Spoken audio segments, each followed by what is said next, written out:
Hello সবাইকে, পিপি ফ্যামিলির নতুন আরেকটি ব্লগে তোমাদের সবাইকে আরও একবার ওয়েলকাম জানিয়ে আজকে আমি আমার ব্লগটা স্টার্ট করছি। আর এই ব্লগটা হতে চলেছে আমার নতুন বাড়ির একটি অগোছালো ব্লগ। কেন বলছি অগোছালো? কারণ সেটা তোমরা আস্তে আস্তে দেখতেই পারবে। প্রথমেই শুরু করলাম আমার ভগবানদের দিয়ে আমার ব্লগটা দেখিয়ে শুরু করলাম। আসলে কি বলো তো, যখন এই ব্লগটা আমি ভিডিওটা করে রেখেছিলাম সেটা বেশ দু সপ্তাহ আগের। আর তখন তো কোনো কিছুই গুছিয়ে উঠতে পারি না, ঘর বাড়ি চারিদিকে এলোমেলো। কারণ হচ্ছে আমরা যেদিন রাতে এখানে এসেছি তার পরের দিনই সকালেই ছিল আমাদের গৃহপ্রবেশের পুজো।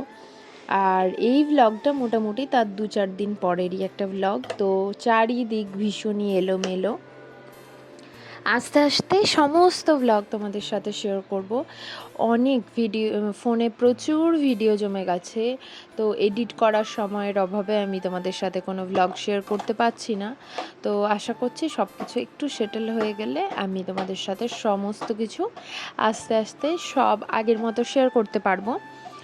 আর আমি তো ভেবেছি আমার ইউটিউব ভিডিওগুলো একদম রিয়েল আর রাখবো, বেশু আমি কিছু এডিট করব না। আর ফেসবুকেও আমি এখন ভিডিও দিই, তো তোমরা সেখানেও আমাকে ফেসবুকেও ফলো করতে পারো। ওখানে মেনলি আমি শর্ট ভিডিও দিই, আর ইউটিউবে তো আমি আমার লং ভ্লগ দেব ঠিক করেছি। তো আমার ইউটিউবটা হবে আমার একদম রিয়েল আর যাই হোক, তোমাদের সাথে কথা বলতে বলতে বেশ কিছু জিনিস আস্তে আস্তে গোছানোর চেষ্টা করছি। আর এখানে আমি এখন রান্না করছি একটু আলু পটল আর কুমড়ো দিয়ে একটু মাছের তরকারি। সকালে তো হাজব্যান্ডকে রান্না করে দিয়েছি, আমাদেরও রান্না হয়ে গেছে মোটামুটি। তো মাছের তরকারিটা আমি ভেবেছিলাম যে আমি আর ছেলের জন্য একটু মাছের তরকারি বেলায় বানিয়ে নেব। তো এখন ওই একটু মাছের ঝোলই আমি বানিয়ে নিচ্ছি। আর দেখো, ওদিকে ছেলেকে দেখতে চলে গিয়েছিলাম আর এদিকে আমার কড়াই তো অন ছিল। আর বেশিক্ষণ একটু কড়াইটা ছিল বলে কড়াইটা পুরো কালো কালো হয়ে গেছে। যাই হোক, তোমরা ওটা একটু ইগনোর করো। আর এখানে তো সিম্পলভাবে একটু মাছের ঝোল রান্না করছিলাম, যেটা আমি আর আমার ড্যাডি খাবো। কারণ ওর পাপা না এই মাছের ঝোল টোলের থেকে একটু মাছের গ্রেভি, কালিয়া এগুলো খেতে বেশি ভালোবাসে। সেগুলো তো তোমরা আমার ভিডিওতে এতদিন ধরে দেখছো, জানোই। তো ও একটু না এই রসিয়ে কষিয়ে জিনিস খেতে ভালোবাসে। তো ওকে সকালে মাছের কালিয়া বানিয়ে দিয়েছি, যেটা ও অফিসে নিয়ে চলে গেছে। তো আমি ভেবেছিলাম আজকাল মাছের কালিয়া খাবো না, তো আমি একটু নর্মাল মাছের ঝোল রান্না করব। আরও কিছু রান্না করেছি, শাক টাক, তো সেগুলো পরে তোমাদের আর ভিডিওতে দেখানো হয়নি। আর এখন প্রচুর কাজ আছে জানো তো, আমি ভাবলাম ছেলেকে এখানে ব্রেকফাস্ট করিয়ে আর তারপরে আমি মাছের ঝোলটা বানিয়ে নিই, তারপরে সমস্ত কিছু কাজ করব। আসলে সকালের দিকে সবাই কি করে, সবাই ঘরের কাজ করে, কিন্তু আমাদের ক্ষেত্রে সেটা সম্পূর্ণই আলাদা। কারণ আমাদের হাজব্যান্ডদের যেহেতু সকালেই অফিস থাকে, তো প্রথমে তো আগে তাদের অফিস না গেলে আমরা কোনো কিছুই কাজ করতে পারি না। আর তোমরা হয়তো ব্যাকগ্রাউন্ডে আমার ড্যাডির আওয়াজও শুনতে পাচ্ছ। আমি এখন ভিডিওতে ভয়েস ওভার দিলে সে সারাক্ষণই আমাকে মাম্মা মাম্মা করে ডাকতে থাকে। যাই হোক, আর এই যে এখানে আর এই নর্মালভাবে সিম্পলভাবেই আমি এই তরকারিটা করে থাকি। আর প্রথমে ঝাল দেওয়ার আগে ড্যাডির জন্য তুলে নেব, আর তারপরে যখন ওর জন্য তুলে রেখে দেব তারপরে আমি একটু আমার জন্য ঝাল দিয়ে দেব। ব্যাস এটাই। কারণ ওকে আমি এখন একটু ঝালটা অ্যাভয়েডই করি। আর ওর জন্য যখন আমি রান্না করি সেটা একদম লেস অয়েলে রান্না করারই চেষ্টা করি। আর এই যে যাই হোক, রান্নাঘরের অবস্থা দেখে তো বুঝতেই পারছো চারিদিক ভীষণভাবে এলোমেলো হয়ে আছে। এই সমস্ত কিছু যতক্ষণ না পরিষ্কার করব ততক্ষণ তো আমার নিজেরও শান্তি নেই, মনেরও শান্তি নেই। এখনও ঘরে প্রচুর কাজ আছে, এখনও ওয়াশিং মেশিন ভর্তি কাপড় আছে, সেগুলোকে সব আমাকে মেলতে হবে।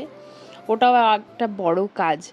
আমার সব কাজ করতে ভালো লাগলেও জামা কাপড় মেলা, তোলা আর জামা কাপড় গোছানো, এই কাজগুলো যে আমার এত বিরক্ত লাগে, মানে বলার কথাই না। এই কাজগুলো তো আমার করতে ইচ্ছাই হয় না, কিন্তু কি আর করা যাবে। আর এখানে আমার বেডের অবস্থাটা একবার দেখো। এখন তো আমরা মোটামুটি পুরনো চাদরই আমি বেডে বিছিয়ে রেখেছি, কারণ বললাম না কোনো কিছু এখনও সেট হয়নি, ঘরের এখনও প্রচুর জিনিসপত্র আসা বাকি আছে, রোজই কোথাও না কোথাও টুকটাক টুকটাক করে কাজ হচ্ছে। তো আমি ঠিক করেছি সমস্ত কাজবাজ মিটলে আমি তখনই একদম নিউ বেডশিট মিলবো। আর বললাম এই ভিডিওটা বেশ অনেক দিন আগেরই, তো তখন ঘরের অবস্থা খুবই খারাপ। আর এই যে বেডের অবস্থা তো আমার এমনিই খারাপ করে দেয় আমার ছেলে, তো বারবার করে আমাকে বেডটা ঠিক করে রাখতে হয়, কারণ সে কিছুক্ষণ পরই আসে আর এসে বিছানার চাদর ধরে এক টান দেয় আর সমস্ত কিছু একেবারে নিচে ফেলে দেয়।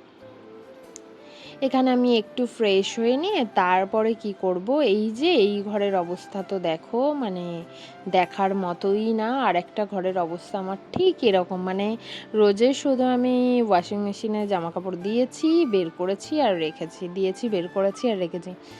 এই সমস্ত কিছুকে গোছাতে হবে, তো চলো গুছিয়ে নিই। আর এই যে এখানের অবস্থাও দেখছো, সোফাতেও আরও জিনিসপত্র মেলা আছে, আর সমস্ত কিছু গোছাবো। একটু সন্ধ্যের দিক না হলে তো গুছিয়ে পারা যাবে না, তো এই সমস্ত কিছুকে গোছাতে হবে। আর ওদিকে আমি রান্নাও করতে থাকছি, আর এদিকে ঘরের সমস্ত কাজও করতে হচ্ছে, আবার এদিকে ছেলেকেও দেখতে হচ্ছে। তো যারা ভাবে যে বাইরের জীবন খুবই ভালো, যা কোনো ঝামেলাই নেই, কোনো কিছু নেই, কোনো কিছুই করতে হয় না, তো তাদের ধারণা সম্পূর্ণই ভুল। কারণ এই রাজ্যের বাইরে একার হাতে একটা বাচ্চা মানুষ করা যে কতটা চাপ, সেটা একমাত্র আমরা যারা বাইরে থাকি তারাই জানি। এমন তো কিছু কিছু দিন হয় ঠিক করে স্নানটাও করতে পারি না, ঠিক করে খাবারটাও খেতে পারি না, আর এগুলো তো আছেই, কারণ আমাদের বাচ্চাকে ধরার মতো কেউ নেই, শান্তিতে একটু খাওয়ার মতো সময় পাই না, কিন্তু এই সব নিয়েই আমাদের মানিয়ে নিয়ে চলতে হয়, কারণ এটাই আমাদের জীবন। আমরা তো চাইলেই আর কারো কাছে বাচ্চাকে রাখতেও পারবো না যে 2 মিনিট কেউ বাচ্চাকে ধরবে আর একটু শান্তিভাবে খাবো, একটু শান্তিভাবে স্নান করব।